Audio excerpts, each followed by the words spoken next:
we're such a complex thing, and our connection is, to say connection means that there must be separation, right? And when the truth of it is that everything actually is one and there is no separation.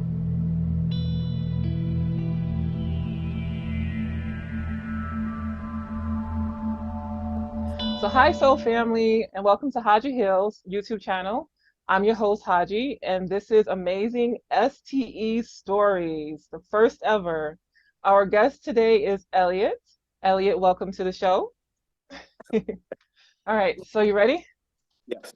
Okay, so if you have an introduction, you want anyone to know, the basics about you, you can start with that and then jump straight into your experience. All right. Uh, my name's Elliot. I am father of four beautiful children, husband, my beautiful wife, and I am a traveler of both time and space in this beautiful universe that we're all a part of. Um, I'm a spiritual guide. Some people say teacher or coach. The names don't really matter, but I'm here at this point, fully realized in uh, my purpose to help us all be awake and evolve to into what we really are, what we're really meant to be. I've had a lot of experiences over my life, starting when I was a kid. Things that I didn't really understand. I didn't understand why other people, kids and adults, didn't have the same experiences. And it really all kind of came to a head about almost 12 years ago. Um, I think I just turned 20. And um, it was basically a rebirth. It happened in the middle of the night. I was in the apartment that I was staying in at the time. It was my sister's apartment out in Boston. And she was gone for the night. And I had been staying with her for a few weeks. I was just kind of lost and confused and just not in a great place mentally, physically, spiritually. And um, I didn't know a whole lot about spirituality. I had grown up in um, kind of like a strict Christian upbringing. Um, Nothing against Christianity, but it didn't make sense to me as a kid, um, and so I didn't really want a whole lot to do with religion or spirituality. And so this one night, um, kind of in the middle of winter, um, I had gone to bed just not feeling good, and I had been feeling good for a long time, like I said, in any kind of way. And I think it was about 3 o'clock in the morning, um, maybe a little earlier than that.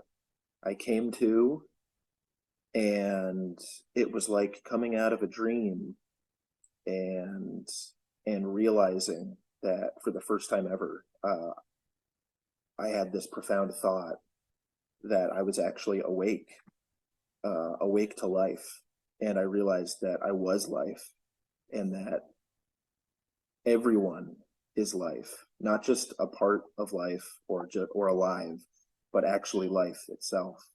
The reason for life itself is us, and and I I barely even understood why I was feeling and thinking this. It almost didn't make sense, except that I had this bubbling up inside of me and literally pouring from me, because it was me. And as confusing as it was, it also made complete sense. And I knew I had to share it with everybody, or at least anyone that would listen, and anyone that could understand, or I could help them understand. Um, One of my favorite quotes of all time. It's by Alan Watts. It was given in one of his most famous lectures. Um, he said that when you're ready to wake up, you're going to wake up. And he meant that kind of spiritual awakening, that realization that we are it, as he would say, or as Buddha said, that we are the awakening, each and every one of us. Our whole experience, our whole purpose. It's just like a flower. A flower will bloom eventually in its own time, and so does each and every one of us bloom into our true being, our true essence. And it's a lifelong purpose and mission for each and every one of us. And that's why we're all here, and that's why I'm here, to be this and know this, and to pass it on to each and every soul. Oh, wait, one second, one second. You're coming in and out. I don't know if it's just me.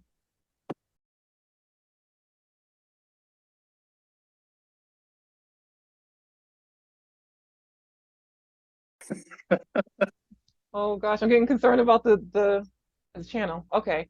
Um, okay, so was that the first one? Is there anything else you want to add before I ask questions? Um, no, I think that's a good place to start. Like I said, there was a bunch of stuff that kind of happened when I was a kid, but nothing Mhm. that was the most profound. That was kind of, I would Well, say, that was the real beginning. well, mention at least one or two things, because I mean, I feel like as children, most children have these experiences because we're still connected to the other side, like we're just fresh out, you know. So, what would you, if you can give a few examples of what happened as a child that you think was out of the norm? So one of my earliest memories is riding in the car.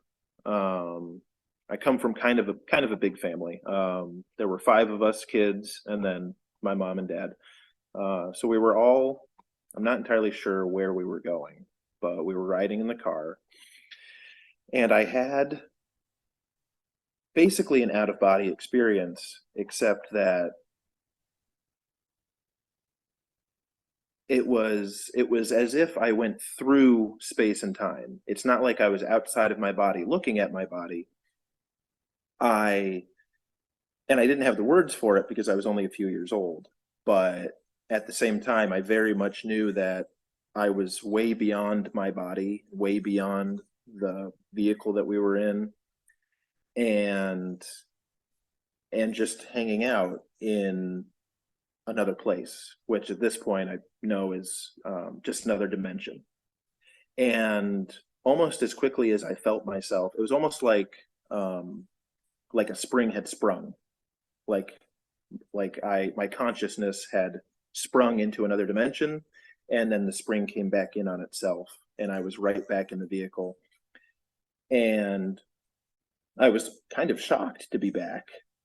And I looked around, and I wanted to ask everyone if they had experienced the same thing. But as soon as the thought came to me, I knew they weren't going to have any I was trying to express. So Yeah, I just realized if you're coming from a very strict Christian background, they might have started throwing some holy water at you. right. So thankfully I kept it to myself, even though it was very confusing, but at the same time it was so real for me. And I kind of had that feeling throughout childhood, like how how is it that everyone must have these kinds of thoughts and feelings and experiences, but at the same time I knew that they didn't, and it was just so strange to me that they didn't. Um, another moment I had uh, years later. So I think I just had this out of nowhere, this profound, um, this awareness for a moment, of just realizing that I was actually having this experience. It was just it's hard to describe in words, but all of a sudden I just became very aware that I was alive, and that I was um, having the experience that was unfolding around me, and that it was very much a part of me, and I was very much a part of it. And again, I wanted to try and communicate this to my brothers who were sitting there with me, but I knew that they would have no idea what I was trying to explain to them, right? And um, so there were a lot of moments like that growing up, just those strange, they didn't last very long. I would kind of go right back to being, um, just kind of falling back into the routine of growing up. But but they always made me pause and wonder, and I would reflect on them at times. And then as I got older, as I had these more profound experiences, it all started to make sense. I started to realize that um, that's really what I came here for. And these were little glimpses into that. It was kind of leading up to the the ultimate, the more profound moments of the awakening, of breaking through, um, and blooming into into realizing, what we really are, and the greater purpose of what we're doing here. So what I like about this, and this is why I wanted to do STEs, is that this is going to show people that this is much more common than we think.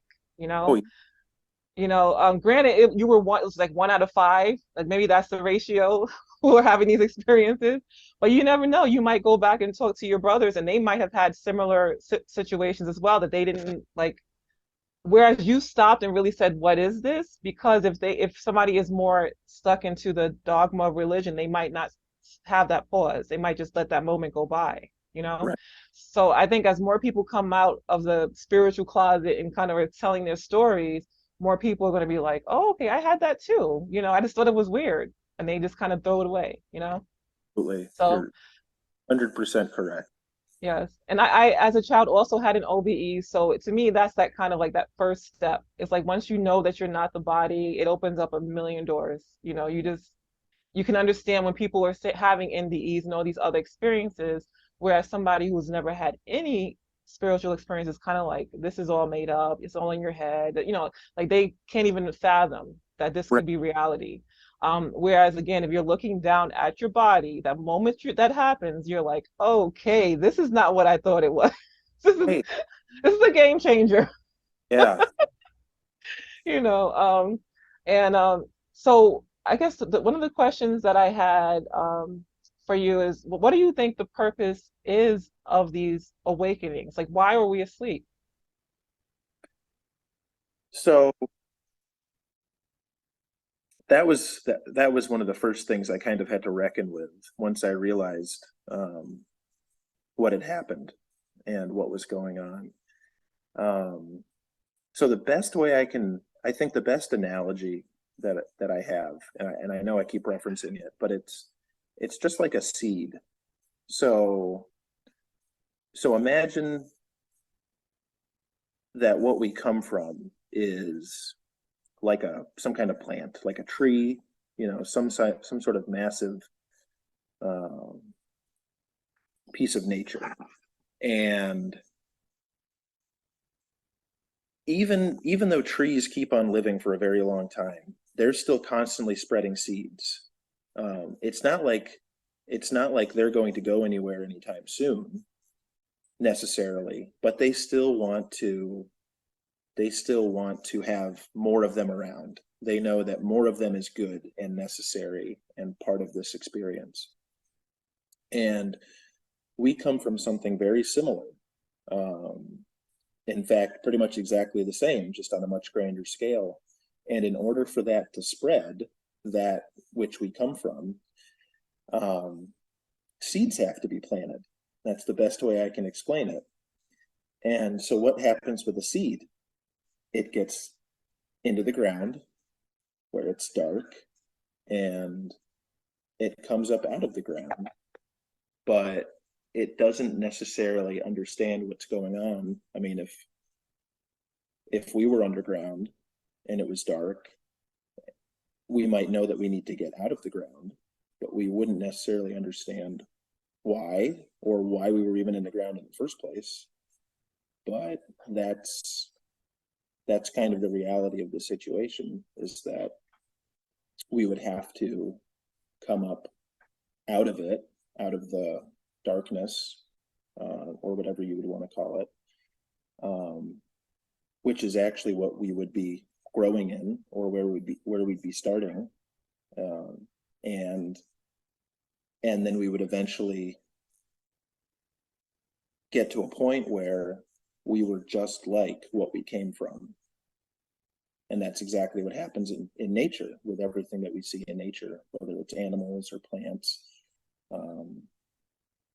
starting out as something that is relatively irrecognizable,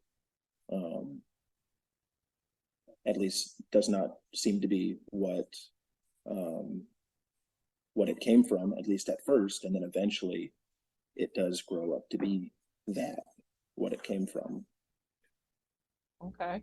So with that said, I'm liking this analogy of like the trees and the flowers, and it kind of mirrors what I was talking about with my last guest, in regards to, I guess, source. That's what a lot of people are now starting to call God. And I was trying to explain to him that I wrote a book in 2008, and the thing that initiated that whole book was I kept hearing source. Like I kept hearing that. I'm like, what does that mean?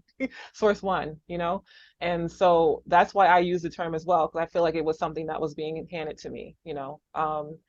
And so the idea that whereas we could be like these robots, kind of just doing as this entity or this power wants us to do, instead now it's kind of like let's give these seeds, you know, I guess you would call us, let's give these seeds or these children or whatever the ability to think on their own, to make their own decisions, and so on and so forth. But you can't, I mean, it would be pure chaos. And I mean, as it is, we're already living in chaos, but pure chaos if you just took the seeds and kind of like, there was no rhyme or reason to it, just like kind of scattered them everywhere, you know?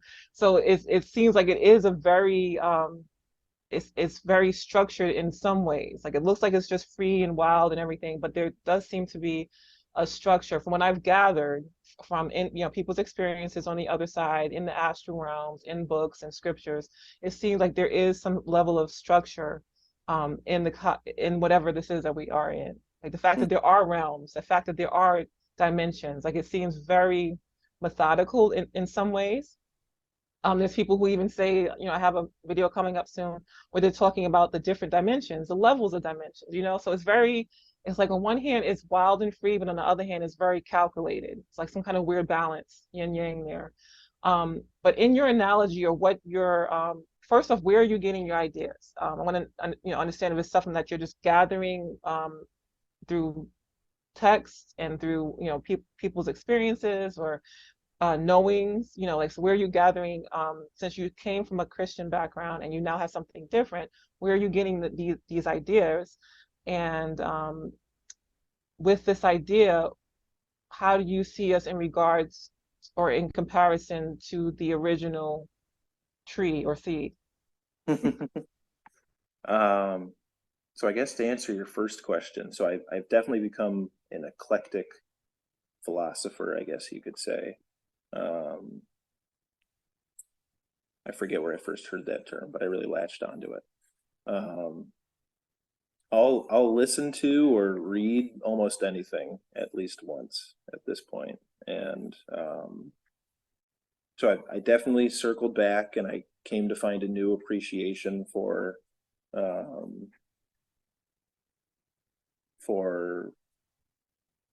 what can be found in the Bible. I think there's a lot of, if you can look at it with open eyes, and without a lot of the dogma or the rhetoric or the agenda that might be floating around, I think there's a lot of really good truth in there. But that, I think that could be said about probably every religious text. There's a lot of great stuff in the Quran. There's a lot of great stuff in the Vedas and the old, the sutras, the Buddhist sutras. There's a lot of great stuff that's been written, and I would say probably every faith, um, the Kabbalistic traditions of Judaism. There's too much to mention. I guess the Baha'i faith has a lot of great stuff in it. I think there's a lot of great stuff, and that's what religion came from a lot of that great stuff, and then over time, different viewpoints and fear gets mixed in, and things get misinterpreted. So, um, but I'll read almost anyone's opinion on anything regarding this kind of stuff. So I'm constantly, stuff will pop up in um, in my news feed, or YouTube is great. There's tons of great stuff on YouTube. So whenever there's time or something interesting pops up, I love listening to what's available. So much of what people view as spirituality is, not to say that there isn't spiritual truth to life, but so much of it is being proven scientifically too. And I love reading about the different scientific developments and theories being proven as far as how things happen energetically and on a quantum level, and it really explains so much of what people believe on a spiritual level, or even things in various religious traditions that seem confusing to be explained with an unbiased scientific breakdown. So, like I said, I'm pretty eclectic when it comes to the information that I resonate with. But at the same time, I mean, we've all got, I feel like we've all got our own internal kind of truth detector stuff that makes sense to us. And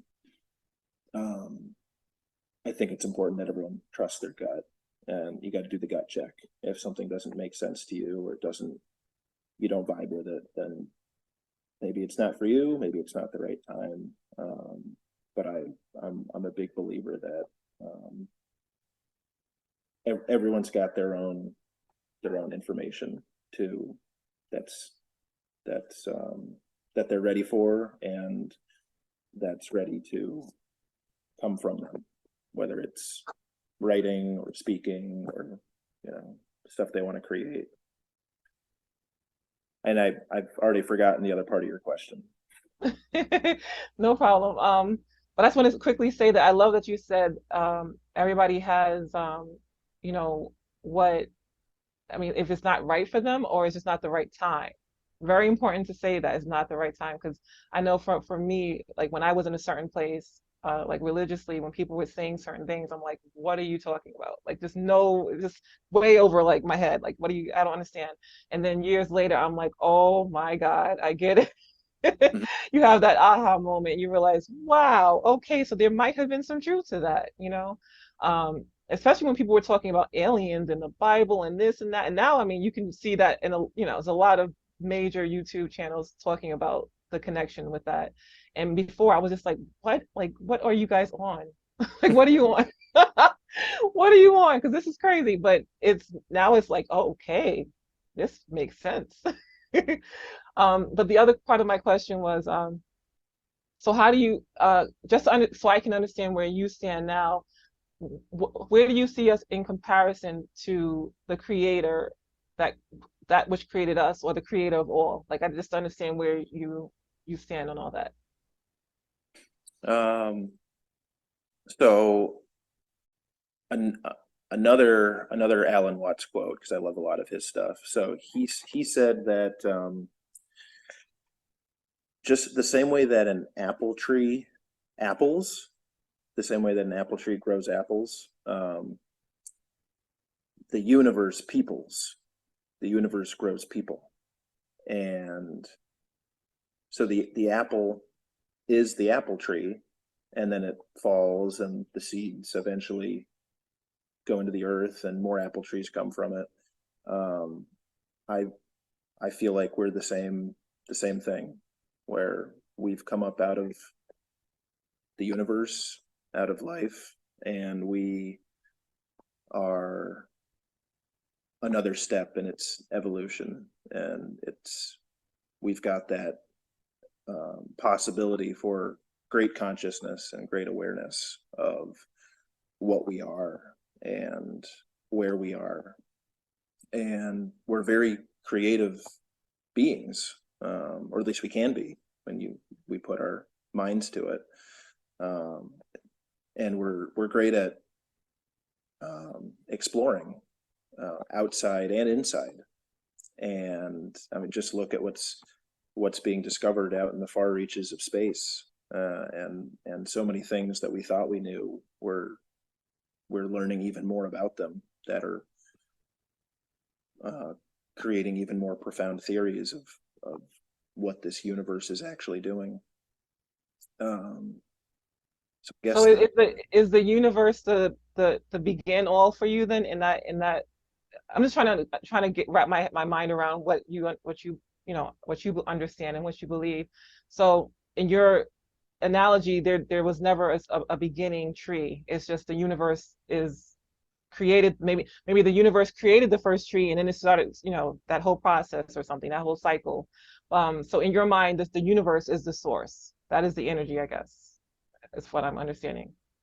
that's a good way to say it. Yeah. I mean, so the universe is infinite, and I don't know if that can necessarily be proven by scientific means. I feel like it's coming to that, or maybe it's come as close as it can come to that. But infinity, by definition, can't have a beginning, and there's no end. It just stretches out forever, and that's one of the reasons I like the analogy of a tree or something out of nature. Just like that, the age-old question of the chicken and the egg, what came first? Because you couldn't have one without the other, right? The same thing with anything in nature. You couldn't have an oak tree without an acorn. Couldn't have that acorn without the oak tree. And like I said, I think science has come pretty far, especially in the realm of things like quantum physics, showing that it doesn't, to try and break down time and space enough to say when things would have actually began, how they would have begun. It kind of gets messy when you're trying to look at things on that level. There is a point where you could say, well, it looks like maybe things started at this point in time. But it's hard to prove that. And I think it's hard to prove that because it's not entirely true. I think there's truth to it, just like the beginning of a tree would be that seed. But at the same time, you've got to trace it back to, but what happened before that and before that. Yeah. And I think what we could go back and see as the Big Bang is just a step in the process. I don't think that's where things maybe Wow. started in the viewpoint of how the earth got to where it is and how we came up out of the earth. But the Big Bang would have had to happen from something, and whatever that happened from would have had to happen from something. Yes, And yes. what that happened from, as far as I see it and feel it, is right now. As much as right now happened from that. And what's going to happen next came from this, but what's happening right now, it's It's a mind twister. It's yeah, like yeah, it really is. But here's what I love. So, and if I say something that's completely wrong, I'm telling you, I have no shame. I don't care. Just be like, nope, you're wrong. And I'm just gonna laugh. So be okay with saying that, because as I'm listening to you, what I'm seeing, what I'm perceiving, and you can say again that I'm completely wrong and I've gotten this completely off the track, is that you are spiritual. You had this spiritual awakening. But I feel like you're balancing or trying to balance, because you went from really strict dogmatic Christian, which a lot of people like they run from. Like if you come from that, and I understand, run from, and you don't want, and I like that you said a few minutes ago that there were some good things in the Bible. So that to me shows a level of maturity when it's something that you're kind of running from, but you say, okay, it might have some truth to it. That is a big step. People don't realize that. You can't throw the baby out with the bathwater, you know? I know Dolores Cannon says that a lot, and I totally understand what she's meaning by that. You can't just throw it all away. Like there's something in it, you know. And I have to remind myself of that with my, you know, where I came from in my religious background as well. That there's beauty in everything, like you said, in every one of the religions. There's some morsel of truth. But it sounds like you got that spiritualism that came from these experiences and knowing who you are and what you are, and at the same time you're I feel like you don't want to say God, like that's like you're like no. Oh no, I'm happy to say God. Oh, okay. See, I'm wrong. But so I was thinking like, okay, I feel like he doesn't want to make that energy into an entity, which is fine because I mean there are people who say it's an energy. It literally that God source, whatever created everything is actual just energy. And that scientifically, at the very least, I think they'll be able to come to that conclusion. You know, I do think that that is something that we all can kind of come together and say, okay, it's energy. Even with the Big Bang, they say it was all this energy and it, you know. So, so yeah, I just feel like maybe there's because even Alan Watts, like I sometimes gets pulled in. And if anybody knows who Alan Watts is, and if you don't check out his lectures, you get pulled in. Like you just want to like listen to 5 seconds of it, and then you're just like 2 hours later, you're like, Yeah. he is so good at just drawing it out, you know. And it's not like somebody who talks for 2 hours and you just leave. Like you actually get stuck in it and say, I sat there for 2 hours. Like, so, but I don't know that he, and you can correct me here, because I'm, as much as I listen to him, I don't really know fully a lot about him. I don't know him to be, I know he's not religious. Like he can't I don't think he was religious, but did he believe in a believing like a creator, like a creator of all, like, or was he more like scientific with it? Like a what would you say were his beliefs overall?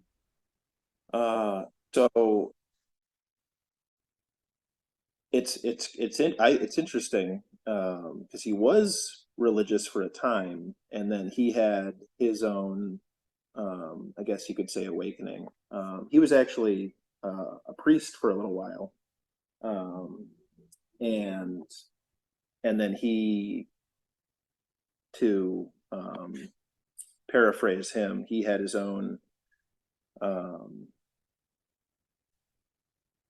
he had his own uh, kind of, I guess, face to face um, with the the truth of our nature, where he came to realize that the way that he explained it is that um, the realization that Jesus had and that Buddha had, um, that we are life itself, um, that's the realization that we're all going to have. And that's really what set him off on his writing journey and his speaking tours.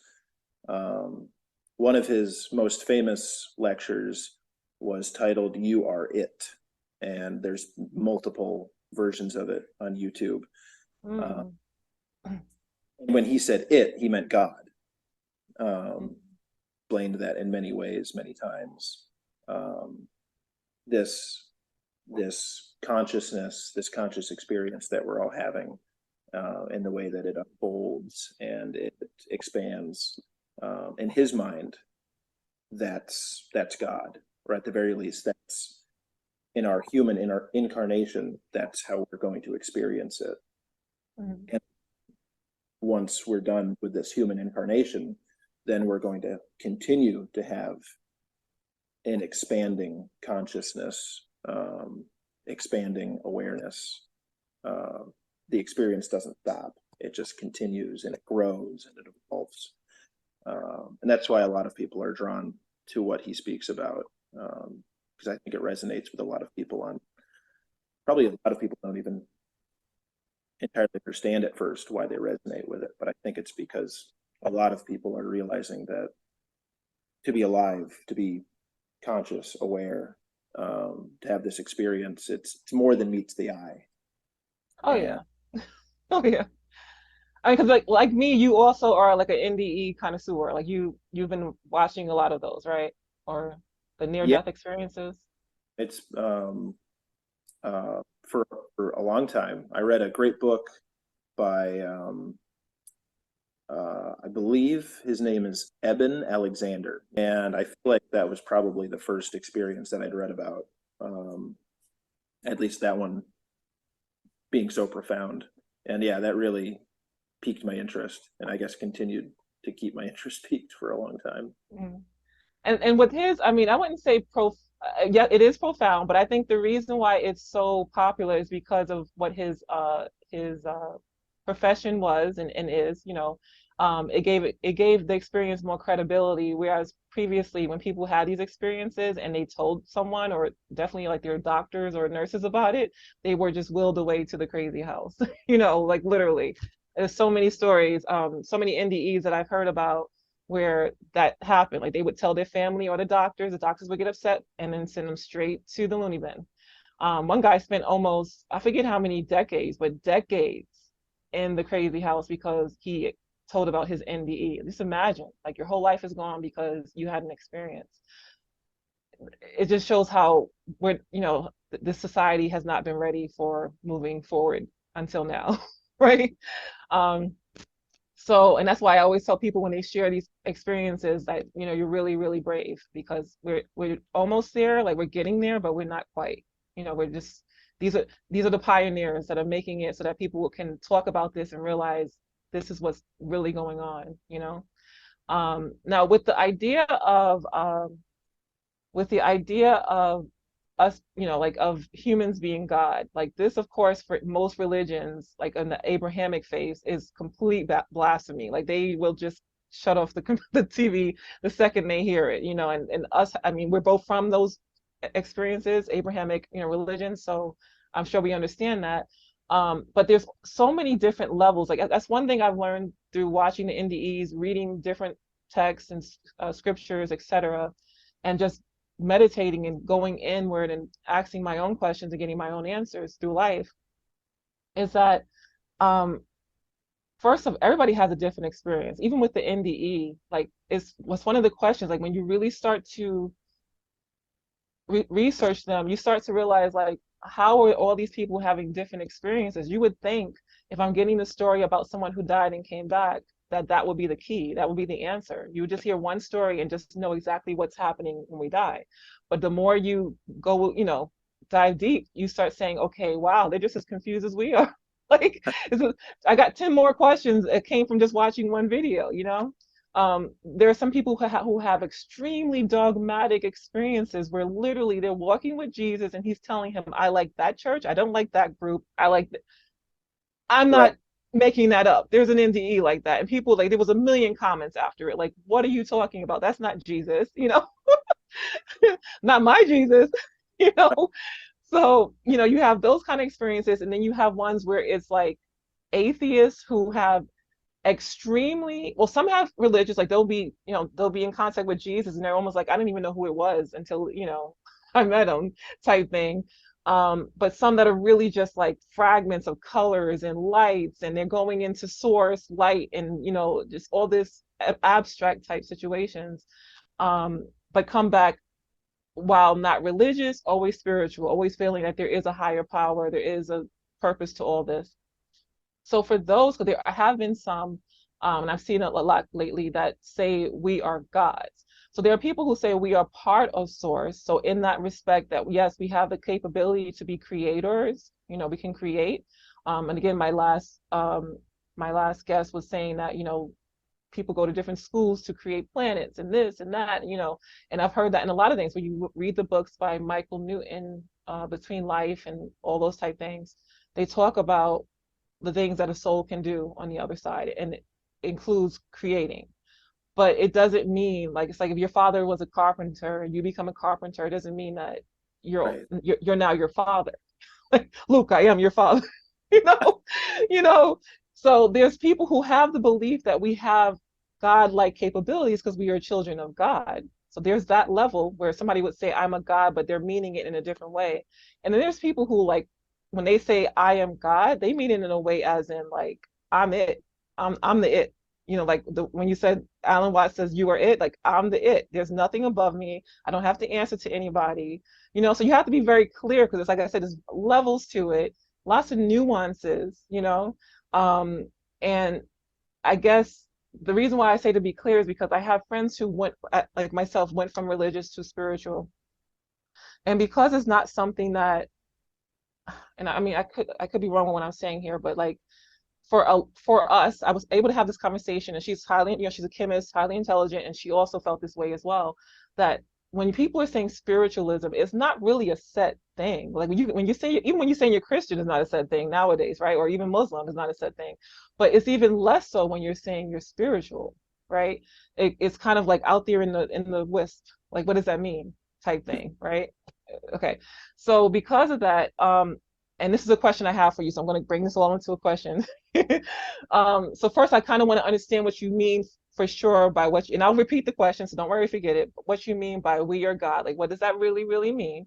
Is there a being above us that we answer to at some point, or are you saying like, no, it's just that's it? And then as you're raising your children, you were raised in something that was very structured, so that they kind of knew, okay, we go to church, we do this, we da da da. How are you raising your children? Like, what are they believing as they're growing up? What is their experience because of your switch, your change into spiritualism? So, on the one hand, I think it's important that everyone, I think, so on the one hand, like I was saying before, it's an evolutionary process. The universe is constantly evolving, constantly expanding. Every element is doing so. I actually just read a great article a couple days about this, how evolution is being redefined. Because a lot of people think of evolution and they think of, okay, well, um, amoebas were the first life forms, single cell organisms, and from that they evolved into multicellular organisms, and eventually they crawled out of the ocean and started walking around on land, and eventually, and it gets to the point where we evolve into what we are today. But if you look at, and then Darwin came along and did a great job, and people before him did too, and people after him have continued to do a wonderful job, and that's a great example of evolution too, where just the work on evolution is now evolving to encompass other elements that people like Darwin hadn't factored in yet. Minerals are being shown to evolve, so it's not just what we would think of as living things like plants and animals. It's also we see evolution in rocks. We see evolution in molecules on an atomic level, on the macro and the micro. We see evolution across the universe, and we are intrinsically the universe. And like you were saying before, my view on spirituality is yes, we're all spirit. Everything is spiritual, and it's also extremely scientific. God is the most scientific thing that anyone could study, because it's everything, and that's what quantum physics is. It's literally how connected everything is, and it's so connected that, and I know this probably just sounds so cliche, but everything is so connected that we're blind to it. And that kind of goes back to what you were saying before, as far as, why would we even need to wake up? Well, it's because we're such a complex thing, and our connection is, to say connection means that there must be separation, right? And when the truth of it is that everything actually is one and there is no separation, how could you even perceive that? You could only perceive it through experiencing it. And in order to do that, you would have to perceive yourself, initially anyway, as separate in order to reveal the connectedness of life. Yes, yes, yes. I'm not gonna say anything. I'm just gonna say yes because I'm getting goosebumps. I'm feeling like hot. Like, okay, keep going, keep going. So, so at the end of the day, that's the ultimate truth. And it's okay if people aren't there yet. Because literally they aren't there yet in their conscious awareness, in their experience. But at the end of the day, we are all there all the time. It's just a matter of where our attention goes, and where our attention goes is what we're identified with. So when we are identified with, the more we're identified with what God really is, which is love, and that's one of the reasons that I've come to find a new appreciation for things like the Bible or just religious texts in general, because a lot of them do a really good job. Some of them very blatantly, you kind of have to read between the lines, but they do a really good job of explaining some of the core qualities of what we really are, of what God really is. And the easiest way to sum that up is love. Because how could you create anything out of any other emotion? You couldn't, right? Like the way a Yeah. baby, and nature does the same thing. It only comes out of love. And so at But its and here's the thing, and I mean I'm getting goosebumps again because like the power of love is just off the charts. Like people really just think about it, it's off the charts. And we don't even experience half of it. If you really listen to a lot of the NDE experiences, they're like, there's nothing even close on this planet, you know? Um, and that's why, as simple as like somebody kind of looking in as your STE, the first one might seem, just being at a point, having that dark night of the soul, being that low and just feeling like, what is the point of this? And then being in surrounded in that level of love, divine love is what I call it. It's one of those things that is like words don't do it justice. Like you can tell us all day about what you experienced, and we'll just be looking at you like, okay, so you felt love. You're like, no, I felt love. like yeah, like the love. the way you say it, not to interrupt you, but No, go ahead. the way that it makes sense to me at this point is I realized that that's what I, not just me, but um, on the grander scale, I realized that's what I and all of us actually are. And it's what we come from and it's what we remain. Like I said a moment ago, though, we end up identifying uh, with other facets of life, other elements of creation, which are actually born from love in their own way. Um, but they have their own magnetism to them. They have their own, um, love is vast and deep, and there's different ways to express it. And so there's different ways to feel it. And so even the less desirable aspects of life, things that can bring about feelings of fear or hatred or things that don't quite feel as loving, they're powerful enough to draw our attention to them, and then we end up directing our life based on, even though as a child we knew that love very profoundly, we end up being to a certain extent led astray by those other qualities of life that we're also here to explore. And that, I think that kind of brings me back to the other part of your question. So I am a big believer at this point in time. It took me some time to really balance out all these feelings. There was a long time where I just wanted to shake people awake, and I just wanted them to just know the truth, even though I knew from my own experience that it doesn't quite happen that way. Like you said, sometimes it's the dark night of the soul. Sometimes, everyone's experience is a little bit different. Um, Sometimes you just get to that low point where all you can do is let go, and through that letting go, that release, that surrender, then what life actually is able to freely flow. And not to say that that's what everyone has to go through in order to get to that point, but that's what many of us go through. which is perfectly okay, and a natural part of letting go and re-identifying with what actually is, what's actually real. Not to say that what people experience on a different level isn't real, but what we really are, what really is true, um, is that infinity that we come from.